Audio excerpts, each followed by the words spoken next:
ಜೀವನ ಅನ್ನೋದು ಪೈಪೋಟಿಯಲ್ಲ. ನಮ್ಮ ಬದುಕನ್ನು ನಾವೇ ಅನುಭವಿಸುತ್ತಾ ಖುಷಿ ಪಡಬೇಕು ಹೊರತು ಇನ್ನೊಬ್ಬರಿಗೆ ಹೋಲಿಸಿಕೊಂಡು ಇರುವ ಸುಖ ಕಳೆದುಕೊಳ್ಳಬಾರದು. ಯಾವತ್ತು ಶತ್ರುಗಳ ಸಂಖ್ಯೆ ಹೆಚ್ಚುತ್ತಾ ಹೋಗುತ್ತದೆಯೋ ಅವತ್ತು ನೀ ನಡೆದ ಹಾದಿ ಮತ್ತು ಗುರಿ ನಿಖರವಾಗಿದೆ ಎಂದು ಅರ್ಥ. ಜೀವನ ಇರುವುದೇ 2 ದಿನ. ಒಂದು ದಿನ ನಿನ್ನ ಪರವಾದ ದಿನ, ಇನ್ನೊಂದು ದಿನ ನಿನ್ನ ವಿರುದ್ಧವಾದ ದಿನ. ಪರವಾದ ದಿನದಲ್ಲಿ ಅಹಂಕಾರ ತೋರಿಸಬೇಡ, ವಿರುದ್ಧವಾದ ದಿನದಲ್ಲಿ ತಾಳ್ಮೆ ಕಳೆದುಕೊಳ್ಳಬೇಡ. ನಿಮ್ಮವರನ್ನು ತುಳಿಯಲು, ಬೇರೆಯವರಿಂದ ಸಲಹೆ ಪಡೆಯಲು ಆರಂಭ ಮಾಡಿದ ದಿನದಿಂದ ನಿಮ್ಮ ಪತನ ಆರಂಭವಾಗುತ್ತದೆ. ಕಳೆದುಕೊಂಡಿರುವುದಕ್ಕೆ ಪಡೆದುಕೊಂಡಿರುವುದನ್ನು ನಿರ್ಲಕ್ಷಿಸಬೇಡಿ.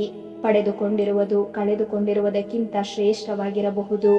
ಸೇಡು ಅಂದರೆ ತಿರುಗಿ ಬೀಳುವುದು ಅಲ್ಲ, ಜನರು ತಿರುಗಿ ನೋಡುವಂತೆ ಬೆಳೆದು ನಿಲ್ಲುವುದು.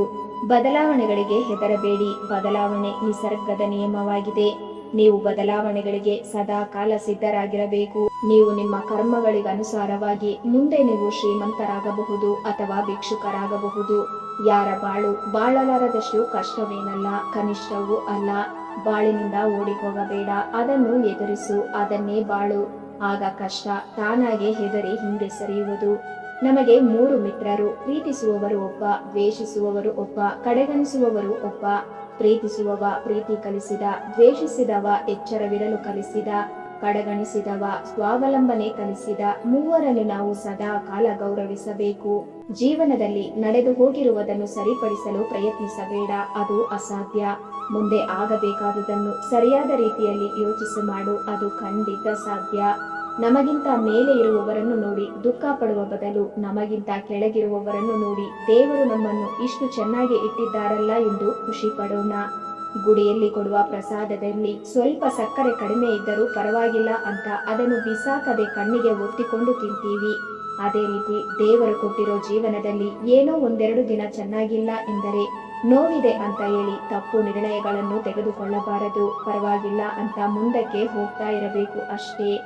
ಯಾವುದು ನಿನ್ನ ಭಾಗ್ಯದಲ್ಲಿದೆಯೋ ಅದು ಸಿಕ್ಕೇ ಸಿಗುತ್ತದೆ. ಯಾವುದು ನಿನ್ನದಲ್ಲವೋ ಅದು ಎಷ್ಟೇ ಪ್ರಯತ್ನಿಸಿದರೂ ಸಿಗಲಾರದು. ಚಿಂತೆ ಬಿಡು. ಜೀವನದಲ್ಲಿ ಬಂದದ್ದೆಲ್ಲವ ಬಂದಂತೆ ಸ್ವೀಕರಿಸು. ಎಲ್ಲರೂ ಹೇಳುತ್ತಾರೆ, ಬರುವಾಗ ಬರಿಗೈಯಲ್ಲಿ ಬರುತ್ತೇವೆ, ಹೋಗುವಾಗ ಬರಿಗೈಯಲ್ಲಿ ಹೋಗುತ್ತೇವೆ ಎಂದು. ಆದರೆ ಹೋಗುವಾಗ ಕರ್ಮಗಳ ಮೂಟೆಯನ್ನು ಹೊತ್ತುಕೊಂಡು ಹೋಗುತ್ತೇವೆ. ಅದು ಒಳ್ಳೆಯದಿರಬಹುದು ಅಥವಾ ಕೆಟ್ಟದ್ದಿರಬಹುದು, ನೆನಪಿರಲಿ.